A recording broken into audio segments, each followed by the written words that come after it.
Hello, and welcome back to another episode of Tears of Joy. My name is Haley Norris. In today's video, I'm going to be showing you my banana pudding cream cheese pound cake recipe. So let's get started. You want to first make sure that your oven is preheated at 325 degrees Fahrenheit. You also want to make sure that your butter, cream cheese, egg are also at room temperature. So first, I'm going to add my butter and cream cheese.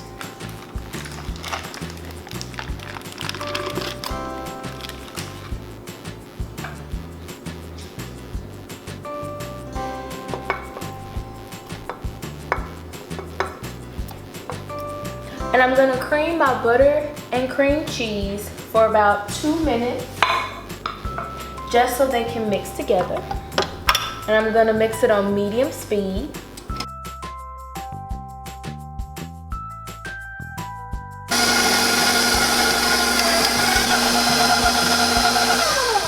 All right, next I'm going to add my sugar.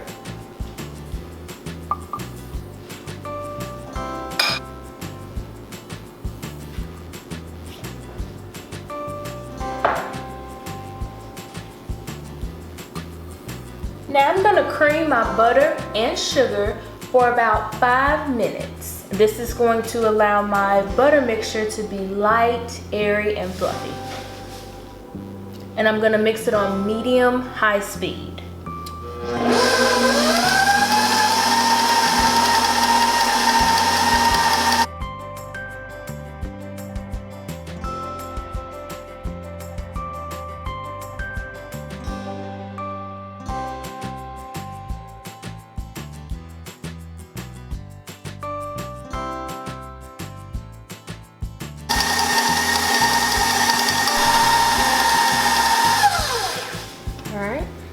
This is what it should look like thus far. Very light and creamy. Next, I'm going to add my vanilla.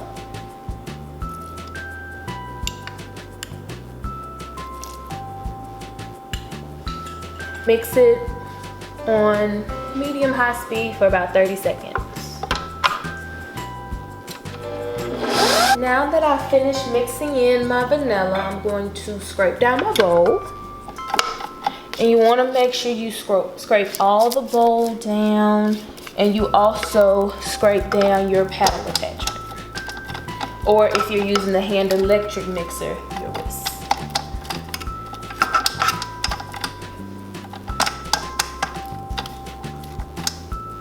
Now I'm going to add my eggs. I'm going to add 1 egg at a time, mixing well after each addition.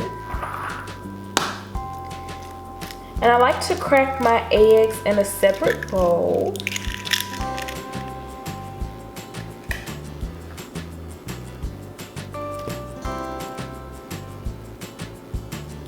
And what I mean by mixing well after each addition, when all the yolk has disappeared into the mix, then you can add another egg. And I'm going to mix this on medium speed.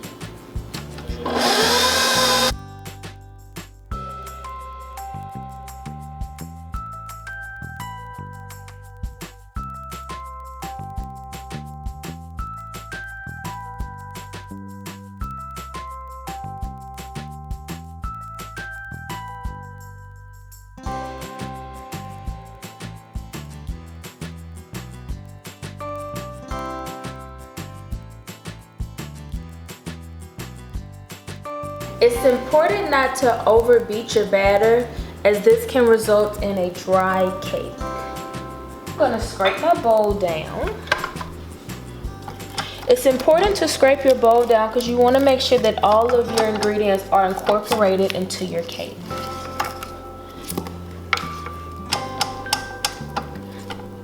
Now it's time to add my dry ingredients. Here I have my flour. And it's important to sift your flour. If you don't sift your flour, you can end up having a very heavy cake. So this is how I sift my flour.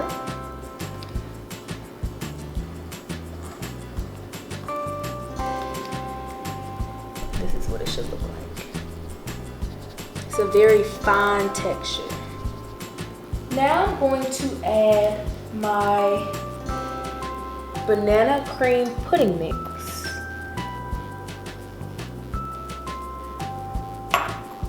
I'm also going to add some baking soda, baking powder, and salt.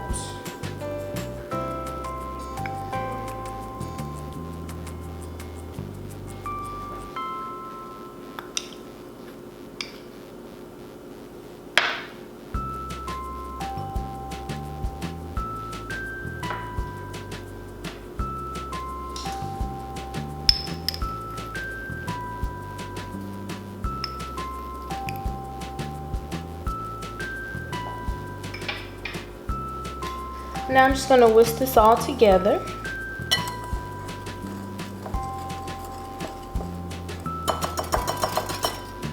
Okay, so normally when I make cakes, they would ask you to add a liquid along with some flour. But in this recipe, I'm actually going to alternate my flour and bananas. So I have my bananas. Slice them pretty thin.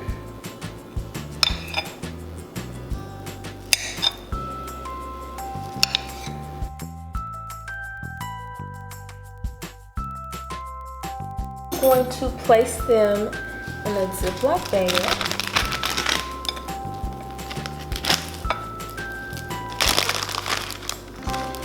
Close them and I'm going to mash them.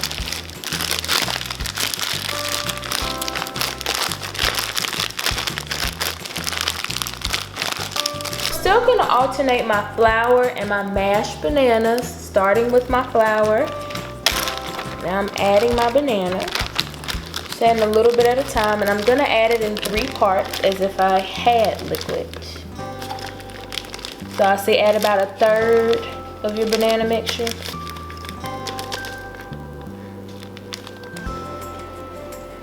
Mix it on low speed.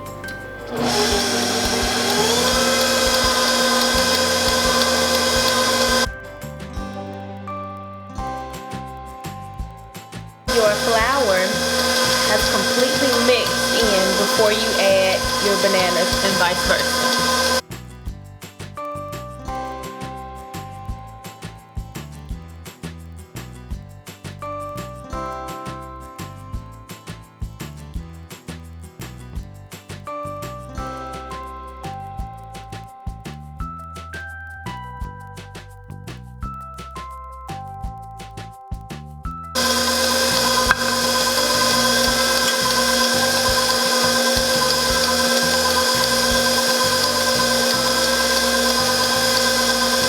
Alright, now I'm going to scrape down my bowl. Make sure you scrape down any ingredients that could be on the sides of your bowl. Get all of your flour. Now I'm going to mix my batter one last time to mix everything that I just scraped down for about 30 seconds on high speed.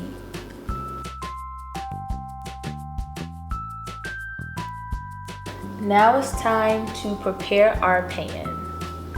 So now it's time to grease and flour our pans. If you have not already preheated your oven, do so now. Okay. So I'm gonna take shortening, and I prefer shortening because butter burns, and also butter seeps into your cake, so it may actually still stick.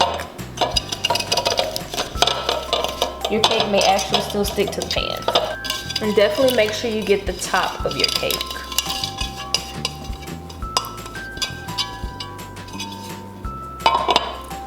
Alright, now I'm gonna take some of my leftover flour, sprinkle some in there.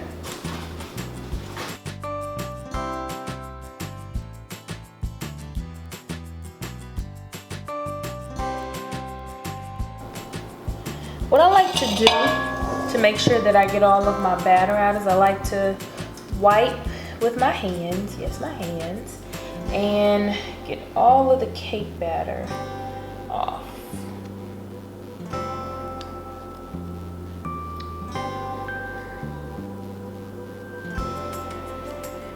Okay.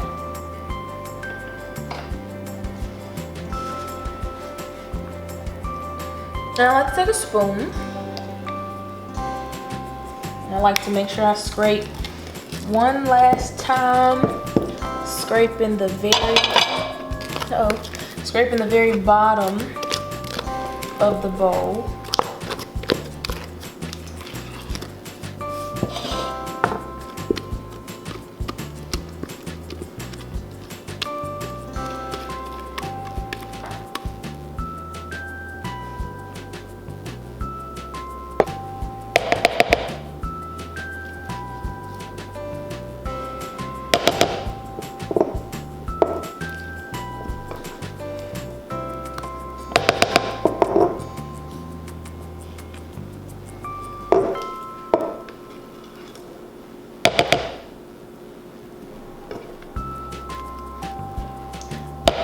It's important to scrape your bowl completely clean. That way your cake can look like it's supposed to and it's not lacking any important ingredients that are mixed into the cake. Just try to spread this flat. Alright. Lastly, I'm going to drop my pan on the counter about 2 or 3 times. This knocks out any air bubbles that could possibly be in between the layers that I can't see.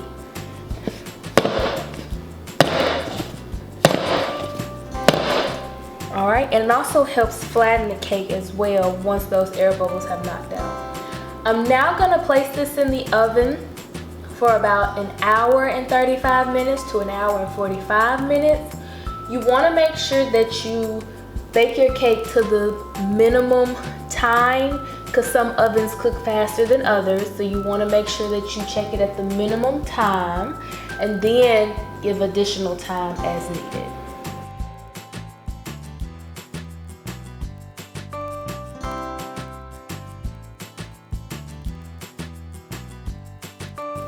Now my cake just came out of the oven and I'm allowing it to cool for about 30 to 35 minutes inside the pan.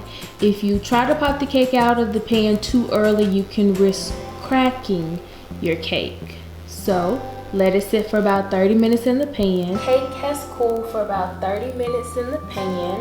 I'm now going to flip it out.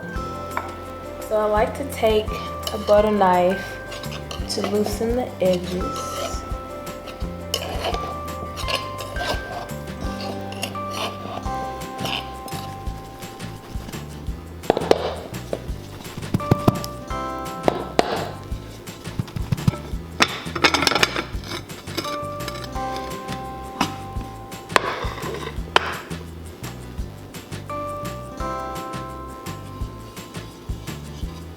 There you have it. My cake has completely cooled. It's now time to make the glaze. You need 1 cup powdered sugar, 2/3 heavy cream, some Nilla Wafers crushed, and 1 teaspoon vanilla. So first, I'm going to add my powdered sugar.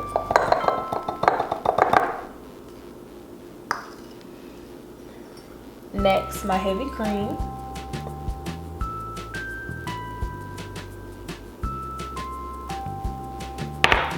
And lastly, my vanilla extract.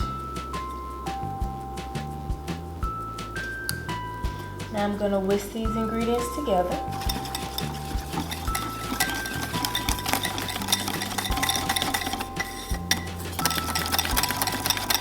And you want to mix it completely together till all the powdered sugar has dissolved.